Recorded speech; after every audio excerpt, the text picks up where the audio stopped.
Selamat Paskah, Haleluya. Para saudara terkasih, bacaan Injil pada hari ini mengisahkan tentang kebangkitan Tuhan kita Yesus Kristus.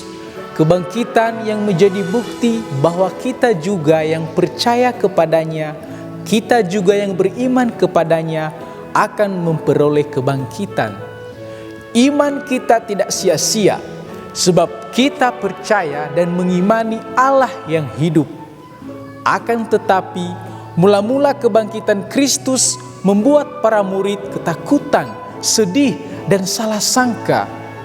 Kisah Injil menceritakan kepada kita bahwa pagi-pagi betul ketika matahari masih gelap, Maria Magdalena pergi ke kubur dan melihat kubur telah terbuka.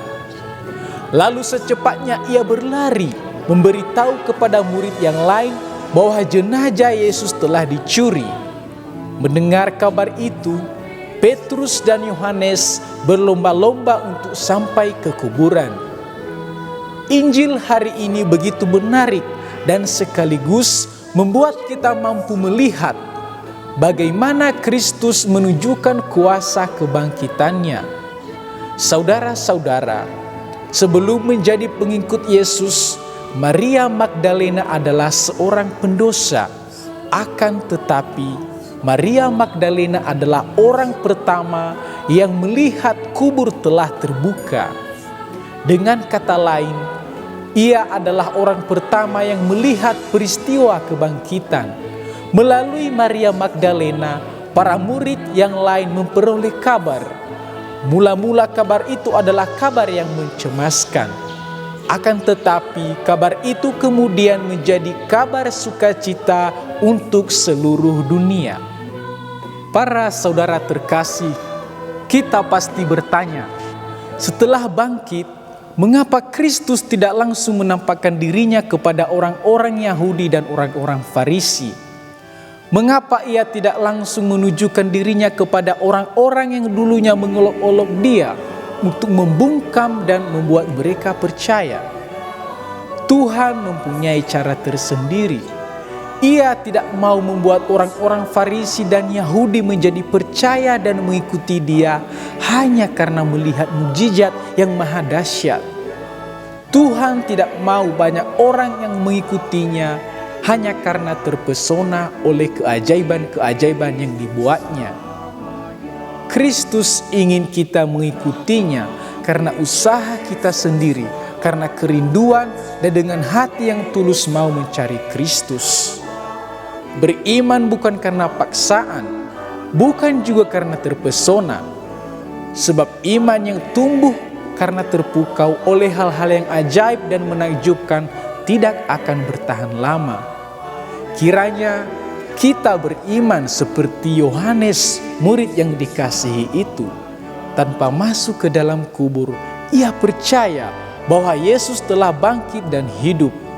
Kita memang belum pernah melihat kubur kosong dan penampakan Kristus, tetapi kita dibantu oleh kesaksian para rasul dalam kitab suci. Dalam bacaan pertama, Petrus dengan semangat yang membara memberi kesaksian tentang kebangkitan. Kesaksian para rasul inilah yang menjadi dasar kepercayaan dan iman Kristiani.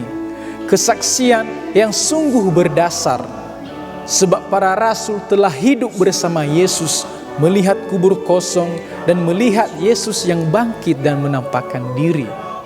Pewartaan para rasul adalah kebenaran yang sejati. Rasul Petrus berkata, barang siapa yang percaya kepadanya, ia akan mendapat pengampunan dosa oleh karena namanya. Demi menyampaikan kebenaran iman ini, Rasul Petrus rela disalibkan dengan cara yang sungguh tidak manusiawi. Kemudian rasul-rasul yang lain juga rela dibunuh dan disiksa demi mewartakan kebenaran iman bahwa Kristus telah bangkit. Rela mati dan disiksa adalah salah satu bukti bahwa kebenaran yang mereka sampaikan adalah sungguh-sungguh nyata, bukan ilusi. Lihatlah, mereka rela mati. Para rasul sungguh mengalami penganiayaan, Tetapi semakin dianiaya, semakin banyak pula yang menjadi pengikut Kristus. Semakin tahan dalam penganiayaan, semakin terbukti kebenaran iman yang mereka wartakan. Para saudara terkasih, perayaan Paskah yang kita rayakan hari ini tak terlepas dari kabar kebangkitan yang mula-mula berawal dari seorang Maria Magdalena. Sebelum menjadi pengikut Kristus, Maria Magdalena adalah seorang pendosa. Hal ini membuktikan bahwa kemenangan dan kuasa Kristus akan disingkapkan kepada orang-orang yang sederhana dan rendah hati.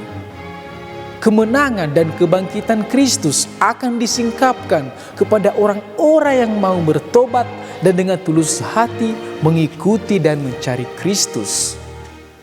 Semoga kebangkitan Kristus ini semakin menguatkan iman kita dan dengan hati yang tulus menjadi pengikut Kristus yang sejati di tengah-tengah dunia saat ini. Hendaknya kebangkitan Kristus mendorong kita untuk semakin bertahan dalam iman dan bertahan dalam segala menghadapi tantangan hidup. Sebab barang siapa yang percaya dan setia akan diselamatkan. Pace e bene.